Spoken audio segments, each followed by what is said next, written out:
I'm Ryan from ExtremeTerrain.com, and this is my review and installation of the Barricade 3.5-inch Oval Bull Bar with skid plate, fitting all 2010 and up JKs. There are a couple of different versions of this bull bar because Jeep did change the design of the crash bar a little bit where this mounts to, so make sure you get the right bull bar for your year Jeep. Today we're going to talk through the installation of this bull bar, which I'm going to give a 1 out of 3 wrenches. This is designed to bolt directly onto your Jeep. The only area of modification you're going to have to do is to your splash guard if you're still running one, but for most of you that's not going to be a big deal. It's easy to cut the plastic with a sharp razor knife. We're also going to talk through the construction and a few of the other features of this bull bar. This is for those of you who want to change up the look of the front of your Jeep and also add an area to mount some additional auxiliary lights. A bull bar like this isn't going to add a ton of protection to the front of your Jeep. However, if you still have a plastic factory front bumper installed, having a metal bull bar up front will add a little bit of additional protection over what that plastic would offer. Now, the skid plate that's on here is a little bit stronger than the skid plate that's on the Barricade 3-inch bull bar. This one also is stamped, so it has a little bit more rigidity. It is going to be a little bit stronger. However, for most of you, there isn't much in this area to protect. That skid plate will be good for those of you who have a Rubicon that has the electronic sway bar disconnects, but other than that, there isn't much up in this area to protect. That being said, the skid plate does add more of a visual impact to this bull bar, and overall, this does give more of a tough, rugged off-road look that some of you are after. As far as construction goes, this is a steel bull bar, and again, what makes this different from the Barricade 3-inch bull bar is that this is 3.5-inch oval tubing. Now, the oval tubing does look a little bit different. The fact that it's 3.5 inches is a little bit more substantial, and as I mentioned before, the skid plate on here is a lot stronger.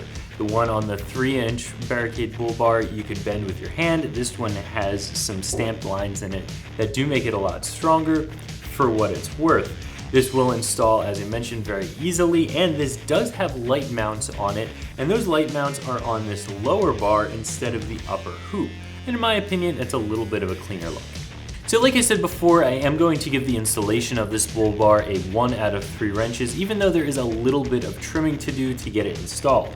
The first step is going to be removing that factory splash shield if you still have it installed on your Jeep. I know a lot of you guys get rid of it, or if you back up in some deep mud or snow, it might have gotten rid of itself, but if you still do have that installed, you'll need to remove that as the first step for this installation.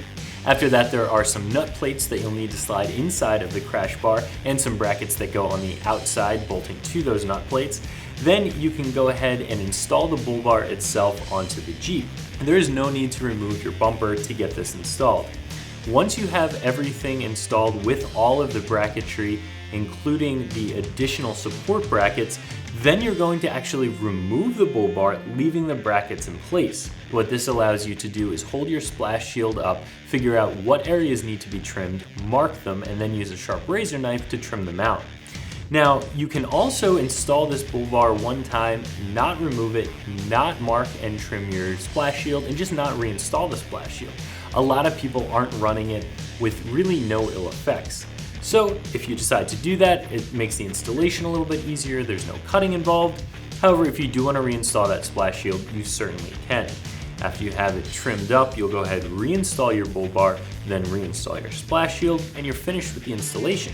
Now, I mentioned before that this does have light mounts that are a little bit lower down than the other Barricade 3-inch bull bar, and I really do like these light mounts. The way that these come is with threaded holes built right into the bull bar, and those are capped off with rubber blockers. If you do decide to install lights, this comes with the light mount brackets that you need. All you need to do is remove the rubber plugs, bolt those light mount brackets in place, put your lights in place, and do all of your wiring. The installation of the bull bar itself shouldn't take you more than an hour to do if you are going to be trimming that splash shield. If you're not, this is going to even be a quicker and easier install. There's no need to drill anything. All you're going to need is your traditional hand tools. A lot of you are looking to change up the look of the front of your Jeep but aren't ready or willing to buy a full steel front bumper, or you just don't need it. You don't want to make that investment. And if you fall into that category, this is going to be less expensive than a full steel front bumper, but still have a big visual impact on your Jeep. It also gives you the ability to mount some lights, and this skid plate is pretty stout if you're a Rubicon owner and you have that electronic sway bar disconnect to protect. So if you're looking to change up the look of the front of your Jeep, you want a couple of integrated light mounts, and you have that electronic Rubicon sway bar disconnect to protect, this is going to be a really nice option. So that's my review of the Barricade 3.5-inch oval bull bar with formed skid plate fitting all 2010 and up JKs that you can find right here at ExtremeTerrain.com.